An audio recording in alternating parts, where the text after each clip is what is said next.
জুলাইয়ের যে দিনপঞ্জি বদলে দিয়েছিল ইতিহাস। বগুড়ার কাহালুতে 2 ট্রাকের মুখোমুখি সংঘর্ষে নিহত 4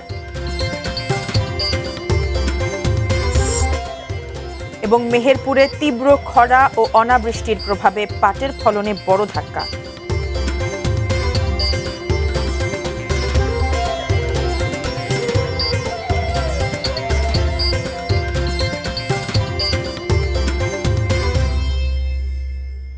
এটি নিউজ দেখছেন। দেশের খবরে আপনাদের সাথে আছি আমি মারিয়া শিমু। শুনছিলেন নাসির সিনটেক্স গ্রুপের সৌজন্যে প্রধান শিরোনামগুলো। বিস্তারিত জানাবো। ক্যালেন্ডারের হিসেবে জুলাই মাসের আয়ু 31 দিন, কিন্তু বাংলাদেশের ইতিহাসে 2024 সালের জুলাই যেন অস্বীকার করেছিল ক্যালেন্ডারের সেই সীমারেখা। প্রতিবাদের আগুন, অগণিত মানুষের সাহস আর রক্তে লেখা এক গণ অভ্যুত্থান জন্ম দিয়েছিল এক নতুন সময়ের, যেখানে 31শে জুলাইয়ের পরও চলে জুলাই। শেষ পর্যন্ত 5 আগস্টে থামে ঘটনাবহুল 36শে জুলাই। বিস্তারিত জানবো সম্রাট আনোয়ারের প্রতিবেদনে। যত রাজাকারের বাচ্চারা নাতিপুতি হলো মেধাবী, তাই না?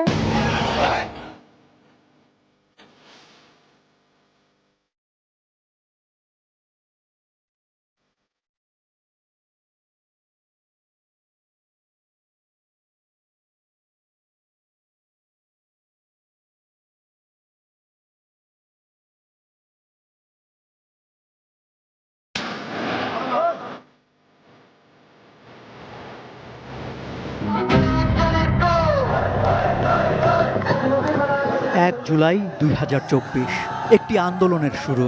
প্রথমে শিক্ষার্থীদের কণ্ঠে উচ্চারিত কয়েকটি স্লোগান, তারপর একে একে সেই কণ্ঠে যোগ হয় হাজারো কণ্ঠ। ক্যাম্পাসের সীমানা পেরিয়ে প্রতিবাদের ঢেউ ছড়িয়ে পড়ে রাজপথে, শহরে, জেলায়, গ্রামে।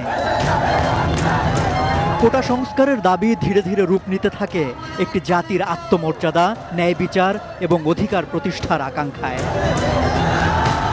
রাজপথ তখন যেন 2 বাস্তবতার মুখোমুখি। একদিকে শক্তিশালী রাষ্ট্রযন্ত্র, লাঠিচার্জ, টিয়ার গ্যাস, সাউন্ড গ্রেনেড, গুলির শব্দে ভারী হয়ে ওঠা আকাশ, অন্যদিকে খালি হাতে দাঁড়িয়ে থাকা মানুষ, বুক ভরা সাহস আর পরিবর্তনের স্বপ্ন নিয়ে এগিয়ে চলা তারুণ্য। প্রতিটি সংঘর্ষের পর রাজপথে পড়ে থাকে রক্তের দাগ, থেমে যায় অসংখ্য জীবনের গল্প, নিভে যায় অগণিত পরিবারের আলো, কিন্তু থেমে যায়নি প্রতিবাদ। জুলাই শেষের দিকে এগোয়, ক্যালেন্ডার জানায় 31 জুলাই, কিন্তু আন্দোলনকারীরা জানিয়ে দেন না, জুলাই এখনো শেষ হয়নি। যে সংগ্রাম শেষ হয়নি, যে আত্মত্যাগের হিসাব এখনো বাকি, যে স্বপ্ন এখনো পূরণ হয়নি, সেই জুলাই কিভাবে শেষ হবে? তাই শুরু হয় এক প্রতীকী দিনপঞ্জি। 32 জুলাই, 33 জুলাই, 34 জুলাই, 35 জুলাই আর তারপর 36 জুলাই। যে তারিখ পৃথিবীর কোনো ক্যালেন্ডারে নেই, কিন্তু বাংলাদেশের ইতিহাসে যার একটি স্থায়ী ঠিকানা তৈরি হয়েছে। প্রতিটি নতুন সকাল যেন আরও একটি প্রতিজ্ঞা, আরও একটি মিছিল, আরও একটি স্লোগান, আরও একটি প্রতিরোধ। রাজপথে মানুষের ঢল বাড়তেই থাকে, আন্দোলন পরিণত হয় গণ অভ্যুত্থানে। দাবি তখন একটি পরিবর্তন। সম্রাট আনোয়ার, এটিএন নিউজ, ঢাকা। বগুড়ার কাহালুতে 2 ট্রাকের মুখোমুখি সংঘর্ষে নিহত হয়েছেন 4 জন। এই ঘটনায় আহত হয়েছেন আরও একজন। কাহালু থানার ভারপ্রাপ্ত কর্মকর্তা শফিকুল ইসলাম জানান, ময়মনসিংহ থেকে একটি পিকআপ ভ্যান নওগাঁতে মাছ বিক্রি করে ফিরছিল। সকাল 10টার দিকে মহাসড়কের কাজীপাড়া এলাকায় অন্য নওগাঁগামী মাল বোঝাই ট্রাকের সাথে মুখোমুখি সংঘর্ষ হয়। এতে পিকআপ ভ্যানের সামনের অংশ দুমড়ে মুচড়ে যায় এবং চালক, হেলপার ও 2 মাছ ব্যবসায়ী ঘটনাস্থলেই নিহত হন। দুর্ঘটনায় নিহত 4 জনের মধ্যে এক মাছ ব্যবসায়ীর পরিচয় পাওয়া গেছে। তিনি হলেন ময়মনসিংহ জেলার সদর উপজেলার রাঘবপুর গ্রামের লুৎফর রহমান।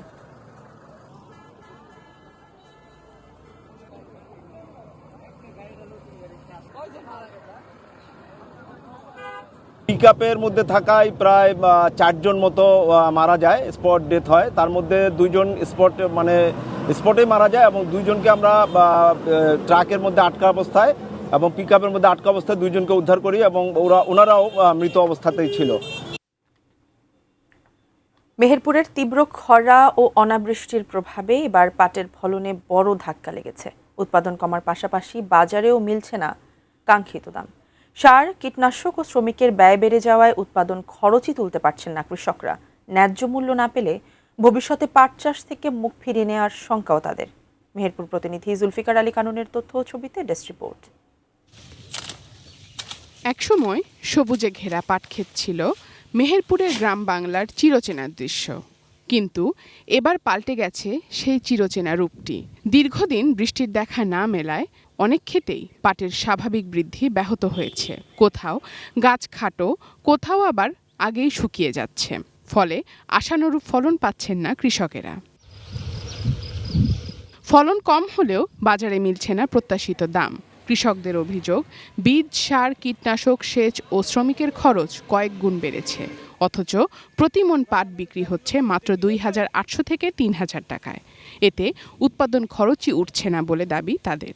পাটের দাম নেই, যে খরচ যাইছে খরচের ছাড়া পাটের দাম মানে কম। যদি একটু দাম বেশি ভালো থাকতো তাহলে একটু ফলনটা লাভজনক হতো। কৃষি সম্প্রসারণ অধিদপ্তর জানায়, চলতি মৌসুমে জেলায় 20,658 হেক্টর জমিতে পাট চাষ হয়েছে।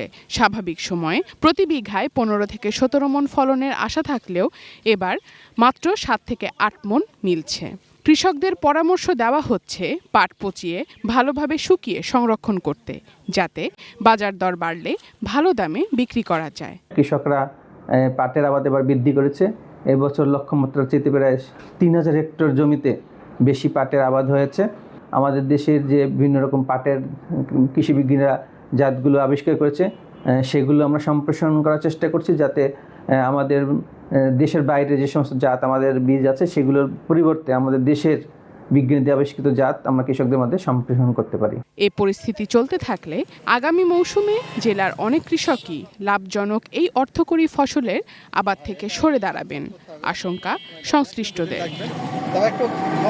শারজানা Ananya, desk report, ATN news. আগামী বছর নির্ধারিত সময়ের মধ্যেই খাল খনন কর্মসূচি শেষ হবে বলে জানিয়েছেন কৃষিমন্ত্রী মোহাম্মদ আমিনুর রশিদ। দুপুরে কুমিল্লা সার্কিট হাউসে কৃষি ও মৎস্য প্রাণী সম্পদ মন্ত্রণালয়ের কুমিল্লা অঞ্চলের কর্মকর্তাদের সঙ্গে মতবিনিময় সভা শেষে সাংবাদিকদের সাথে তিনি এসব কথা বলেন। প্ল্যানিং হচ্ছে, কিভাবে করতে হবে ওইটাও আমরা করছি।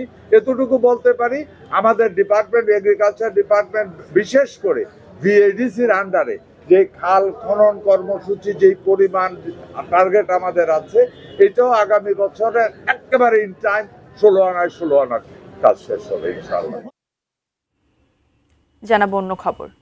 খাগড়াছড়ির অন্যতম তীর্থস্থান ও ঐতিহ্য নুনছড়ির মাতাই পুকুরি, যা দেবতা পুকুর নামেও পরিচিত।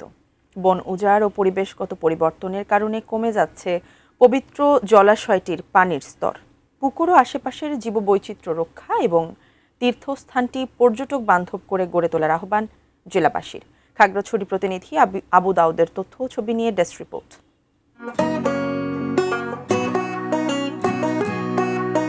খাগড়াছড়ি সদর থেকে প্রায় 10 কিলোমিটার দূরে আঁকাবাঁকা পথ পেরিয়ে গেলে পাহাড়ের চূড়া।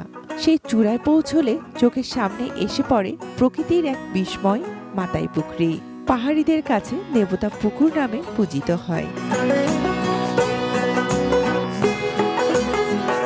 সমুদ্রপৃষ্ঠ থেকে প্রায় 1000 ফুট উচ্চতায় অবস্থিত এই পুকুরে পৌঁছতে পাড়ি দিতে হয় 1465টি সিঁড়ি।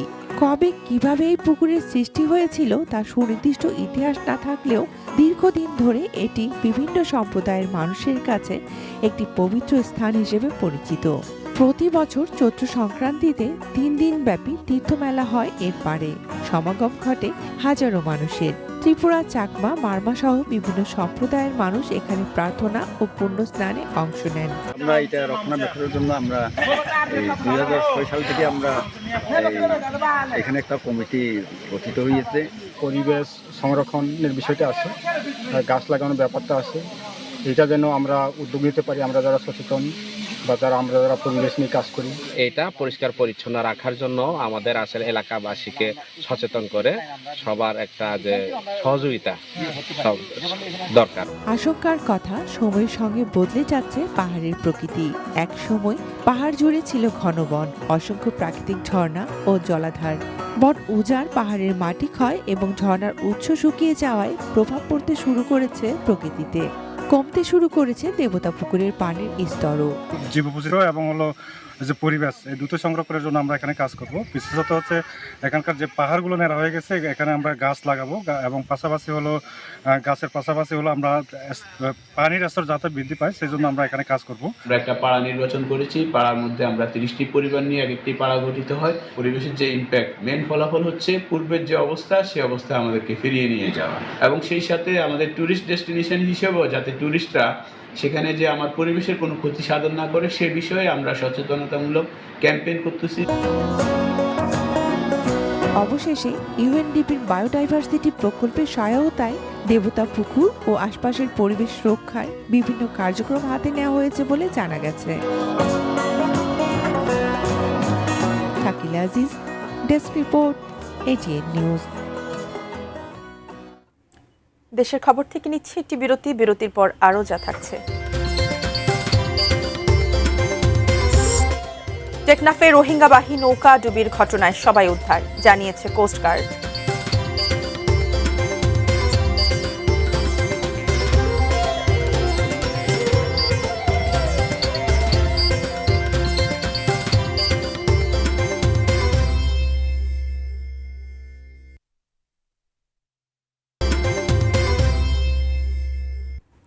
বিরতির পর আবারও আমন্ত্রণ, দেখছেন দেশের খবর।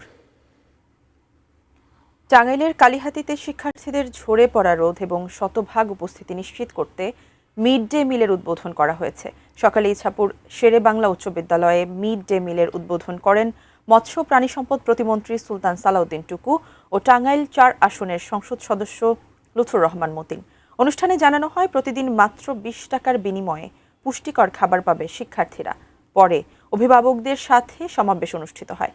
বিদ্যালয়ের সভাপতি এম.এ. রাজ্জাকের সভাপতিত্বে এই অনুষ্ঠানে উপস্থিত ছিলেন উপজেলা নির্বাহী কর্মকর্তা ফারজানা আক্তার সহ কর্মকর্তা, বিভিন্ন বিদ্যালয়ের শিক্ষক ও অভিভাবকবৃন্দ। বক্তারা বলেন, মিড ডে মিল চালুর ফলে অনেক শিক্ষার্থী নিয়মিত বিদ্যালয়ে আসতে উৎসাহিত হবে। এতে ঝরে পড়ার প্রবণতা কমবে এবং শিক্ষা কার্যক্রম আরও গতিশীল হবে। কিভাবে প্রোটিনের চাহিদা মিট আপ করা যায় এবং স্কুলগুলিতে আমরা কিভাবে সেটি দিতে পারি সেই ব্যাপারে আমরা ইতিমধ্যেই চিন্তা করেছি, পদক্ষেপ নিচ্ছি ইনশাল্লাহ। ব্রাহ্মণবাড়িয়ার বিজয়নগর উপজেলায় শিশুদের লুডো খেলাকে কেন্দ্র করে দুই পক্ষের সংঘর্ষে নিহত হয়েছেন একজন। এ ঘটনায় আহত হয়েছেন অন্তত ২০ জন। পুলিশ ও স্থানীয়রা জানায়, শুক্রবার বিকেলে লুডো খেলা নিয়ে হামদু মিয়ার ছেলে নীরব ও প্রতিবেশী আবুল হোসেনের ছেলে ইয়াসিনের মধ্যে কথা কাটাকাটি হয়। এক পর্যায়ে ইয়াসিন নীরবকে চড় মারলে দুই পরিবারের সদস্যরা ঘটনাস্থলে জড়ো হন।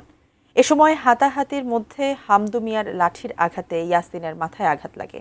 এই ঘটনার জের ধরে শনিবার সকালে আবারও আবুল হোসেনের পক্ষের লোকজন হামদু মিয়ার বাড়িতে গেলে উভয় পক্ষ দেশীয় অস্ত্র নিয়ে সংঘর্ষে জড়িয়ে পড়ে। সংঘর্ষের এক পর্যায়ে ধারালো অস্ত্রের আঘাতে হামদু মিয়া গুরুতর আহত হন। আহত অবস্থায় তাকে হাসপাতালে নেওয়ার পর চিকিৎসক তাকে মৃত ঘোষণা করেন। আহতরা স্থানীয় বিভিন্ন হাসপাতালে চিকিৎসা নিচ্ছেন। পরবর্তী সহিংসতা এড়াতে এলাকায় অতিরিক্ত পুলিশ মোতায়েন করা হয়েছে।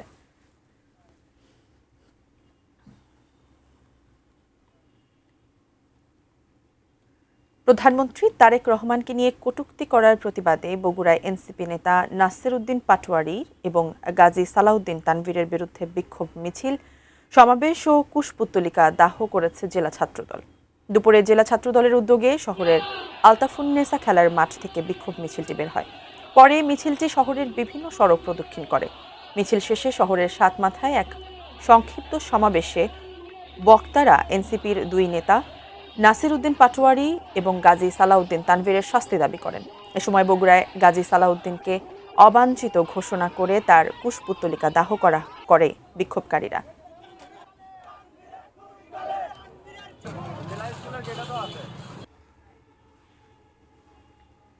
ধামরাইয়ের ঢাকা আরিচা মহাসড়কের এক পাশ রীতিমতো ময়লার ভাগাড়ে পরিণত হয়েছে। বাসাবাড়ি ও হাসপাতালের বর্জ্য ছড়িয়ে পড়ে দূষিত হচ্ছে পরিবেশ। এতে চরম ভোগান্তিতে পড়ছেন পথচারী ও আশেপাশের বাসিন্দারা। আরও বিস্তারিত জানাতে ধামরাই থেকে আমাদের সঙ্গে সরাসরি যুক্ত হচ্ছেন প্রতিনিধি মনোয়ার হোসেন রুবেল। রুবেল, ধামরাইয়ের এই যে অবস্থা এখন রয়েছে, ময়লার যে ভাগাড়িটি সরানোর কোনো প্রচেষ্টা রয়েছে কিনা এবং সর্বশেষ সেখানকার কি পরিস্থিতি জানাবেন? সেখানকার যারা বাসিন্দা রয়েছেন তাদেরও কি বলবার আছে জানাবেন। ধন্যবাদ শিমু। আমি এই মুহূর্তে রয়েছি ঢাকা আরিচা মহাসড়কের ধামরাইয়ের কসমোস এলাকায়। আমি যদি একটু ক্যামেরার মাধ্যমে দেখাতে চাই যে রীতিমতো ঢাকা আরিচা মহাসড়কের এক পাশ কিন্তু ময়লার ভাগাড়ে পরিণত হয়েছে। এতে এই ময়লা বাসাবাড়ি এবং হসপিটালের যে বজ্র রয়েছে এই বজ্রের দুর্গন্ধে কিন্তু আশেপাশে বসবাসকারীরা কিন্তু অতিষ্ঠ হয়ে পড়েছে। এছাড়া এই ঢাকা আরিচা মহাসড়ক দিয়ে প্রতিদিন লক্ষ লক্ষ কিন্তু চলাচলকারীরা চলাচল করেন। এই চলাচলকারীরাও কিন্তু এই দুর্গন্ধের কারণে অতিষ্ঠ হয়ে পড়েছে। আমি স্থানীয়দের সাথে কথা বলেছি, তারা যেমনটি বলছেন যে তারা কয়েকবার এই পৌর প্রশাসনের কাছে লিখিত অভিযোগ করলেও তারা কিন্তু এর কোনো সরহ এখন পর্যন্ত পায়নি। তারা যেমনটি বলছেন যে তাদের যে এই ময়লার যে গন্ধ, এই গন্ধে তাদের বাসা ভাড়াও কিন্তু মানুষ থাকতে চায় না এবং এছাড়া তাদের যে এই বিকট দুর্গন্ধে কিন্তু তাদের টেকা দায় হয়ে যায়। আমি এ বিষয়ে কথা বলেছি পৌরসভার প্রশাসক এবং উপজেলা নির্বাহী কর্মকর্তা আল মামুনের সাথে। তিনি আমাদের যেমনটি জানিয়েছেন যে আগামী কাল থেকেই তারা এই জায়গাটির উন্নয়নের কাজ করবেন। তারা এক পাশে চাপিয়ে দিয়ে কিন্তু তারা টিনের বেড়া নির্মাণ করবেন যাতে পথচারীদের ভোগান্তি কমানো যায়। এছাড়া তারা কিন্তু পৌর শহরের বাহিরে একটি জায়গা নির্ধারণ করেছে। সেই জায়গার উন্নয়নমূলক কাজ করতে তাদের কিছু দিন সময় লাগবে বলেও কিন্তু আমাদের জানিয়েছেন। আমি যদি আরেকটু তথ্য জানিয়ে রাখি, এই ময়লার ভাগাড়ের পাশেই কিন্তু বাংলাদেশ বেতার অবস্থিত। এই বেতারের লোকজনের সাথে আমি কথা বলেছি, তারা যেমনটি বলছেন যে এই ময়লার গন্ধে তাদের এই রেডিও অফিসে কিন্তু টেকা দায় হয়ে যায়। বলা চলে যে এই ময়লার ভাগাড়ের কারণে জনজীবন এবং পথচারীদের অতিষ্ঠ হয়ে পড়েছে। শিমু, ধামরাই থেকে এই ছিল আমার কাছে বিস্তারিত। রুবেল, অনেক ধন্যবাদ আপনাকে। দর্শক, ধামরাই থেকে আমাদের সেখানকার পরিস্থিতি জানাচ্ছিলেন আমাদের প্রতিনিধি মনোয়ার হোসেন রুবেল। দেশের খবরে আবারও সময় হলো এক বিরতির, সঙ্গেই থাকুন।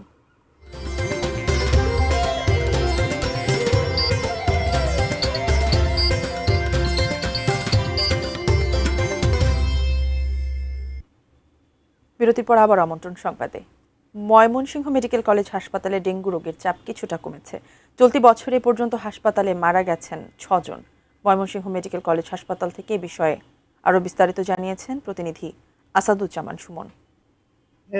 গত কয়েকদিন ডেঙ্গু পরিস্থিতি একটু ঊর্ধ্বমুখী থাকলেও আজকে কিন্তু একটু নিম্নমুখী আমরা দেখছি যে গত 24 ঘন্টায় 11 জন রোগী নতুন করে ভর্তি হয়েছেন এবং 11 জন রোগী চিকিৎসা নিয়ে বাড়ি ফিরেছেন। এই চলতি বছরে ডেঙ্গু রোগে আক্রান্ত হয়ে এখন পর্যন্ত 6 জন রোগী মৃত্যুবরণ করেছেন এবং আমরা দেখছি যে হাসপাতালে কিন্তু আইসোলেশন ওয়ার্ড চালু করা হয়েছে এবং ডেঙ্গুর যে চিকিৎসা সেটি দেওয়া হচ্ছে। চিকিৎসকরা বলছেন যে দ্রুত সময়ের মধ্যে ডেঙ্গুর যে লক্ষণগুলো রয়েছে, লক্ষণ থাকার সাথে সাথে চিকিৎসকের পরামর্শ নেওয়ার জন্য এবং বাড়ির আশপাশ পরিষ্কার রাখার জন্য এবং যেখানে ময়লা সহ পানি জমে থাকে সেই জায়গাগুলো পরিষ্কার পরিচ্ছন্ন রাখার জন্য সিটি কর্পোরেশনের পক্ষ থেকে সচেতনতামূলক প্রোগ্রাম আয়োজন করা হচ্ছে এবং আমরা দেখছি যে সিটি কর্পোরেশনের পক্ষ থেকে ফগার মেশিন দিয়ে এই মশক নিধন কার্যক্রম নিয়মিত পরিচালনা করা হচ্ছে এবং সিটি কর্পোরেশনের পক্ষ থেকে বলা হচ্ছে যে এই যে জনসচেতনতা সেটিকে বৃদ্ধি করেই এই ডেঙ্গু রোগকে নিয়ন্ত্রণ করা সম্ভব। এবং আরেকটা বিষয় জানিয়ে রাখি যে এই যে সিটি কর্পোরেশন ময়মনসিংহ মহাসড়কে ময়মনসিংহ নগরীর যে বিভিন্ন জায়গায় পাইলিং এর কাজ চলছে এবং নির্মাণ কাজ চলছে বাসাবাড়ি, সেগুলো থেকেও কিন্তু এই যে মশা উৎপাদন সেটিও একটি বড় কারণ হিসেবে যারা সচেতন নাগরিক রয়েছে তারা আমাদের কাছে বলছেন। সব মিলিয়ে সচেতনতা এবং যে সিটি কর্পোরেশনের উদ্যোগের এই ডেঙ্গু নিয়ন্ত্রণ আসবে এমনটি কিন্তু ময়মনসিংহবাসী প্রত্যাশা করছেন। ময়মনসিংহ থেকে এই ছিল আমার কাছে ডেঙ্গু পরিস্থিতির সবশেষ খবরাখবর। টেকনাফে শাহপুরীর দ্বীপ উপকূলে মিয়ানমার থেকে বাংলাদেশে প্রবেশের সময় রোহিঙ্গাবাহী নৌকাডুবির ঘটনায় 18 রোহিঙ্গাকে উদ্ধার করা হয়েছে। শুক্রবার সকালে নৌকাডুবির ঘটনায় আর কোনো রোহিঙ্গা নিখোঁজ নেই বলে জানিয়েছে কোস্টগার্ড। শনিবার বিকেলে coastguard Teknaf Shahpuri station commander lieutenant Abrar Labib জানান, নৌকাডুবির ঘটনার পর উদ্ধার হওয়া বেশ কয়েকজন রোহিঙ্গার বরাতে শুক্রবার 13 জন নিখোঁজের কথা জানা যায়। পরবর্তীতে ঘটনায় গভীর অনুসন্ধান করে কোস্টগার্ড। পরে উদ্ধারকৃত রোহিঙ্গারাই জানায় ডুবে যাওয়া নৌকাটিতে থাকা 18 জনকে উদ্ধার করা হয়েছে, যাদেরকে এরই মাঝে টেকনাফ থানায় হস্তান্তর করে বিজিবি। এই ঘটনায় আর কেউ নিখোঁজ নেই।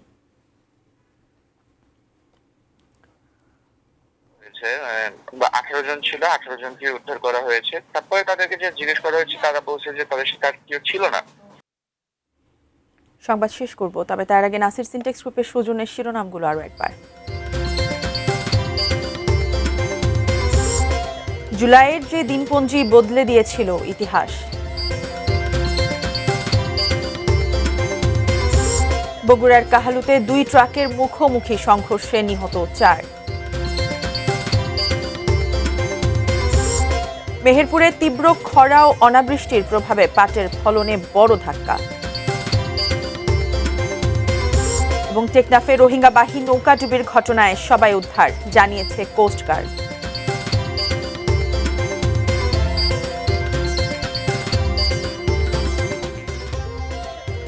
দর্শক, এই ছিল দেশের খবরের সর্বশেষ। এতক্ষণ আমাদের সঙ্গে থাকার জন্য ধন্যবাদ সবাইকে।